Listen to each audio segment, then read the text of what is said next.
Here's Papa. Hello, 45 Alpha Charlie Papa channel today. Thank you, Mr. Smiles. And today we've got a shooting update with the Sub 2000 in 40 Smith & Wesson. Now, I put out a video on this called Danger Sub 2000 Shooters and Reloaders. And I've had a little bit of negative feedback on it, but it was just designed to start a discussion regarding this gun.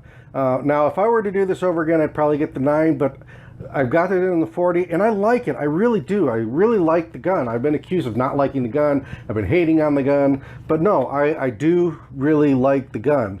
But what you just trying to make people aware that in the 40 Smith & Wesson, this is a little picky about the ammo that it likes. Even factory loads. I've had 180 grain Winchester white box that was at 25 yards was a 12-inch group at best. And then 165 grain Winchester white box shot very well through this. I've had reloads again that are 12-inch plus at 25 yards, and trying to dial a reload in down to a manageable size. And I think I finally found something that I can work with, but I just wanted to let people out there know that these can be a little picky on the ammo in the 40 Smith & Wesson.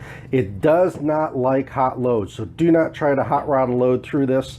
It just does not like it. It likes them slow.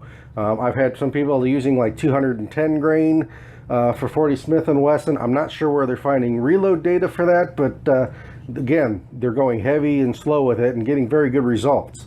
So this is the Sub 2000 and 40 Smith & Wesson. I really do like the gun. The other issue I've had with this, everything that I have put through this with powder coated bullets has tumbled. Now, I don't know about the moly coated and some of the other coatings out there, but everything out there that I have tried there with the powder coat has tumbled out of this rifle, and it's not a very good situation. So what I've gone to is either cast without the tumble lube or with tumble lubed, without the powder coating. I've had a couple loads on that have been pretty successful.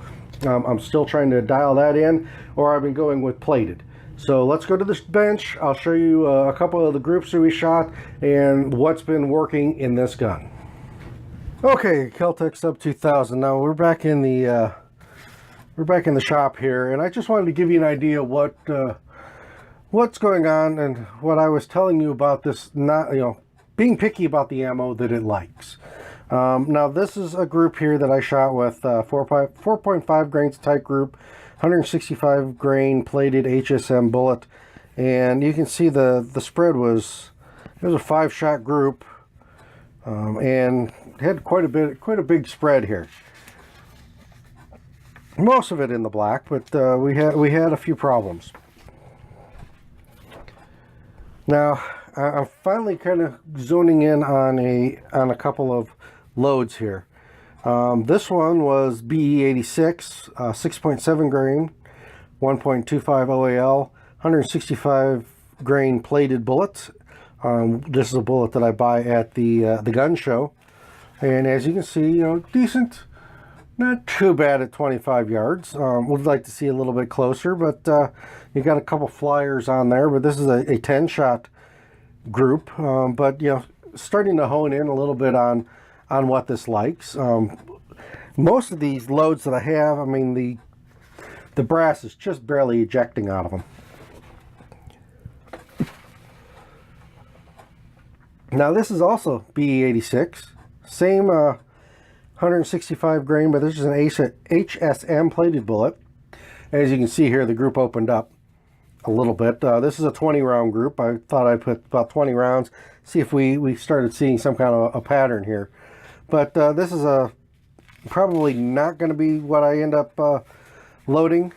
But as you can see, still kind of an open group, but starting to get a little tighter. Best group of the day today, and I think this is a group I can work with at 25 yards. This is 5.1 grains of tight group, 155 grain berries bullets, 1.25 OAL. So we're starting to see where I'm finding a load it likes, and the groups are starting to get closer together. I do have a couple of flyers here, but we've got a nice little grouping here, and that's something I can work with. In the competition I am going to use this in, 25 yards is pretty much the max of what I'm going to be shooting at about a 6-inch target. So I think I can get it done with this. Maybe tweak this a little bit, but just wanted to let you know, give you a shooting update. You know, I've got over 500 rounds through this rifle. I've had a few hiccups there at the very beginning, a few stovepipes and double feeds and stuff like that. Probably about 3 or 4 times that it happened, but once I got it started breaking in, you know, these last 450 rounds or better have all been pretty much flawless. I haven't had any issues with it cycling, ejection, loading, feeding. Doesn't matter what kind of bullet I've put in here. Again, like I said, anything I've put in here that's powder coated has been tumbling, but I just thought I'd do an update. I like this gun. I really do. Just wanted to let people know out there that if you're going to load for this gun, if you're going to buy factory ammo for this gun, you just need to find what it likes. That was a little disappointing to figure out.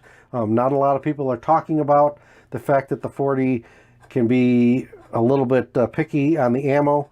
All you ever hear on these is glowing reviews, and I would have to give it a pretty glowing review, except it's picky on ammo.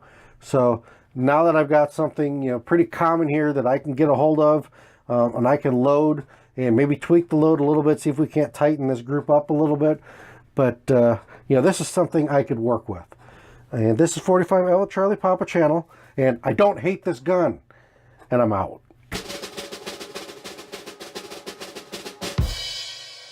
Thanks for watching. Please subscribe.